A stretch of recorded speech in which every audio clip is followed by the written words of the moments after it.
കേരളത്തിലെ ആനപ്രേമികൾക്ക് സന്തോഷ വാർത്തയും അതേസമയം പൂരം മുടക്കാൻ നടന്ന മൃഗസ്നേഹികൾക്ക് ദുഃഖവാർത്തയുമാണ് സുപ്രീം കോടതിയുടെ വിധി. ആന എഴുന്നള്ളത്തിൽ ഏർപ്പെടുത്തിയ നിയന്ത്രണങ്ങൾ അപ്രായോഗികമാണെന്ന് കണ്ടെത്തിയ സുപ്രീം കോടതി ഹൈക്കോടതി ഉത്തരവിനെ സ്റ്റേ ചെയ്തു.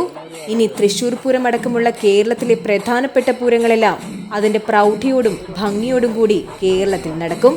പൂരം മുടക്കാൻ വന്നവർക്ക് മാനത്ത് കണ്ണും നട്ടിരിക്കാമെന്നല്ലാതെ തൽക്കാലം മറ്റൊന്നും ചെയ്യാനില്ല.